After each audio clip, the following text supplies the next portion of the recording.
Thickening or lump anywhere in the body. Okay. చాలా మందికి పుట్టుకతోనే చిన్న చిన్న గడ్డల బాడీలు చాలా ఉంటూ ఉంటాయి. లైపోమస్ అంటాము, లేకపోతే న్యూరోఫైబ్రోమస్ అంటాం. వాటి కోసం కంగారు పడక్కర్లేదు. ఇటీవల గడ్డ ఏర్పడింది, నాకు నొప్పి లేదు కానీ ఆ గడ్డ సైజు పెరుగుతూ ఉంది అంటే మాత్రం నిర్లక్ష్యం చేయకూడదు. ప్రత్యేకంగా మరి యంగ్ ఫీమేల్స్ నేను చెప్పాల్సింది ఏంటంటే, ఆడవాళ్ళలో 20 to 40 years ఉన్న వాళ్ళలో పాలగడ్డలు అంటాం, ఫైబ్రోడినమస్ అంటాం. సో 90% అవి బినైన్, మామూలు గడ్డలు, అవి క్యాన్సర్ గడ్డలు కాదు. సో నాకు రొమ్ములో కనుతుంది కాబట్టి ఏదో క్యాన్సరా అని కూడా ఊరుకునే కంగారు పడద్దు, రైట్? బట్ మీకున్న కణితి బినైనా లేక మ్యాలిగ్నెంట్ అని తెలుసుకోవడానికి మాత్రం ఒకసారి డాక్టర్ని సంప్రదించండి. సో ఇటీవల కణితి రొమ్ములో కానీ శరీరం ఏ భాగంలో అయినా కూడా కొత్తగా కణితి ఏర్పడి అది సైజు పెరుగుతూ ఉంది, నొప్పి లేకుండా ఉన్నా పర్వాలేదు, దాన్ని మాత్రం నిర్లక్ష్యం చేయకూడదు. So that is thickening or lump anywhere in the body. And మనకేమన్నా బ్లడ్ వర్క్లో కానీ లేకపోతే మామూలుగా ఏమన్నా మార్కర్స్ ఉంటాయా సార్? ఫర్ ఎగ్జాంపుల్ ఈ పర్టికులర్ యాంటీబాడీస్ వాట్ ఎవర్ ఇది బాగా పెరిగాయి, లేదు వాళ్ళకి వెయిట్ లాస్ అయింది అని చెప్పే కొట్టొచ్చే లక్షణాలు ఏంటి sir, which is common to most cancers?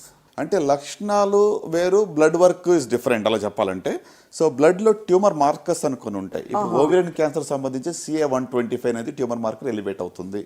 అంటే CA-125 ఎలివేట్ అయినంత మాత్రాన క్యాన్సర్ కంగారు పడక్కర్లా. సుమారు 50 వేరే జబ్బుల్లో కూడా అది ఎలివేట్ అవ్వచ్చు. ట్యూబర్కులోసిస్లో కావచ్చు, ఎండోమెట్రియోసిస్లో కావచ్చు, పెల్విక్ ఇన్ఫ్లమేటరీ డిసీజ్లో కావచ్చు. ఇట్లా అంటే ఒక రిపోర్ట్ చూసి ఇది క్యాన్సర్ మార్కర్ కాబట్టి నాకు వచ్చిందేమని కూడా కంగారు పడక్కర్లేదు, రైట్? అంటే మన ఎస్పెషల్లీ సాక్షి ప్రేక్షకులకి నేను I don't want give wrong information. Correct. ఎందుకంటే కొన్నిసార్లు క్యాన్సర్ ఎట్లా అంటే అనవసరమైనటువంటి ఒక ఫియర్ అనేది కూడా ఎక్కువగా ఉంది ఇప్పుడు. అవును. సో అంటే I don't want to be a proponent of that kind of fear. Very very true sir, right? So అట్లానే ఇప్పుడు సీరం CEA అని ఉంది, కార్సినో ఎంబ్రియోనిక్ యాంటీజెన్ అని చెప్పి, అది కోలన్ క్యాన్సర్లో ఎలివేట్ అవుతుంది. PSA గురించి మనం మాట్లాడుకున్నాము. అట్లానే ఇప్పుడు CA-19-9 అని చెప్పి ఒక tumour marker for liver cancer కానివ్వండి, గాల్ బ్లాడర్ క్యాన్సర్ కానీ ఉంటుంది. కానీ ఇవన్నీ స్పెసిఫిక్ టెస్ట్, అంటే డాక్టర్ పర్యవేక్షణలో చెప్తేనే చేసే టెస్ట్ కదా సార్? కరెక్ట్. అందరికీ ఒక బ్లడ్ టెస్ట్ చేసి ఏ క్యాన్సర్లు ఉన్నాయని బ్లడ్ టెస్ట్ తెలుసుకుంటాము అనేది అయితే లేదు, ఇంతవరకు లేదు. మీరు లక్షణాల గురించి అడిగారు కాబట్టి, సో క్యాన్సర్ లక్షణాలు గురించి సింపుల్గా చెప్పాలంటే caution is a simple mnemonic. C అంటే changes in bowel and bladder habits, అంటే మలమూత్ర విసర్జనలో ఇటీవల మార్పులు వచ్చాయి. నేను చెప్పే సిమ్టమ్స్ ఏవి కూడా 3-4 వారాల కన్నా ఎక్కువ ఉంటేనే కంగారు పడాలి.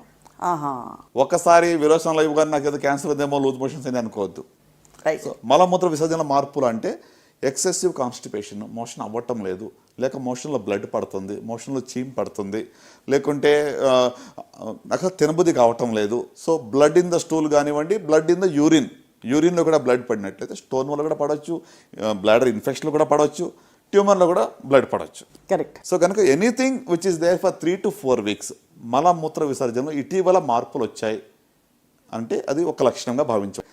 తర్వాత U అంటే అన్యూజువల్ బ్లడ్ డిశ్చార్జ్, బ్లడ్ కానివ్వండి, వైట్ డిశ్చార్జ్ కానివ్వండి, లేకుంటే రక్తస్రావం కానీ ఎక్కువగా వినట్లయితే అది క్యాన్సర్ యొక్క సిమ్టమ్. అంటే వెజనల్ బ్లీడింగ్ కావచ్చు, అతను బ్లీడింగ్ పర్ రెక్టమ్ కావచ్చు, అన్యూజువల్గా వైట్ డిశ్చార్జ్ కానీ లేకుంటే రక్తస్రావం ఎక్కువగా అవుతున్నట్లయితే అది క్యాన్సర్ యొక్క లక్షణం. సో ఇక్కడ సార్ మెన్స్ట్రుయేషన్లో అన్యూజువల్ బ్లీడింగ్ అయ్యి మెనోపాజ్ తర్వాత తగ్గిపోయిందంటే అది PCOD తప్ప ఇంకోటి కాదు కదా సార్? డెఫినెట్లీ. ఇంకొకటి మీరు అడిగారు కదా, పోస్ట్ మెనోపాజల్ బ్లీడింగ్ అని వస్తే గిన never to neglect that.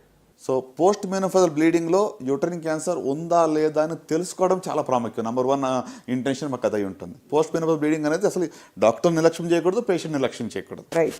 So కనుక వైట్ డిశ్చార్జ్ కూడా ఎక్సెసివ్గా అయితే కూడా నిర్లక్ష్యం చేయకూడదు. So unusual discharge or bleeding ఇది third category of symptoms. Right. So next ఇప్పుడు మనకి CIU అయిపోయింది.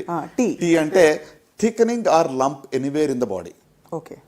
చాలా మందికి పుట్టుకతోనే చిన్న చిన్న గడ్డల బాడీలు చాలా ఉంటూ ఉంటాయి. లైపోమస్ అంటాము, లేకపోతే న్యూరోఫైబ్రోమస్ అంటాం. వాటి కోసం కంగారు పడక్కర్లేదు. ఇటీవల గడ్డ ఏర్పడింది, నాకు నొప్పి లేదు కానీ ఆ గడ్డ సైజు పెరుగుతూ ఉంది అంటే మాత్రం నిర్లక్ష్యం చేయకూడదు. నెక్స్ట్ I అంటే indigestion or difficulty in swallowing, అంటే అజీర్తి అవుతా ఉంది, మృంగలేకపోతున్నాము, నీళ్లు లేకపోతే గుట్టక వెళ్ళటం లేదు. అంటే లిక్విడ్స్, ద్రవ పదార్థాలు ఈజీగా తీసుకోగలుగుతున్నాం కానీ చపాతీలు కానీ లేకుంటే హార్డ్ ఫుడ్ నేను తీసుకోలేకపోతున్నాను, మింగలేకపోతున్నాను అంటే దట్ ఈస్ అ సైన్, ఒక లక్షణంగా మనం భావించవచ్చు. ఫుడ్ పైప్ క్యాన్సర్కి లక్షణం అయి ఉండొచ్చు. సో ఆ గుట్టక వేయాలని నీళ్లు లేకుండా లోపలికి వెళ్ళట్లేదు, నేరోయింగ్ అయిపోయింది, ఈజీగా వెళ్ళటం లేదు. సో అది ఒకటి. Indigestion or difficulty in swallowing, మింగడానికి ఇబ్బందిగా ఉంటాం. ఓ అంటే obvious change in the birth mole, పుట్టుమచ్చలు చాలా మందికి ఉంటాయి. ఇటీవల ఆ యొక్క పుట్టుమచ్చలో మార్పు వచ్చింది, సైజ్ పెరుగుతూ ఉంది, ఇచ్చింగ్ అవుతూ ఉంది, బాగా దురద వస్తుంది, లేక బ్లీడింగ్ అవుతుంది అంటే మాత్రం వెంటనే డాక్టర్ సంప్రదించాలి. పుట్టుమచ్చలో మార్పులు ఇటీవల వస్తాయి, రైట్. ఇంకా లాస్ట్కి వచ్చేటప్పటికి ఎన్ అంటే నాగింగ్ కాఫ్, అంటే ఒక రకంగా చెప్పాలంటే మానని దగ్గు. 3-4 వీక్స్ అయింది ఈ మధ్యన కోవిడ్ వేవ్ 2 అయిన తర్వాత, ఇక రకరకాల వేరియంట్స్లో దగ్గు ఒక 1 మంత్ కూడా సర్వసాధారణంగా వస్తూ ఉంది. Right sir. But otherwise more than 6 weeks మానని దగ్గు ఉన్నట్లయితే, మీ గొంతుకు బొగ్గురు పోయినట్లయితే తప్పకుండా డాక్టర్ సంప్రదించాలి. దట్ ఇస్ సంథింగ్ దట్, అంటే దాన్ని మనం ఇగ్నోర్ చేయవద్దు. ఓకే, ఇది కాషన్.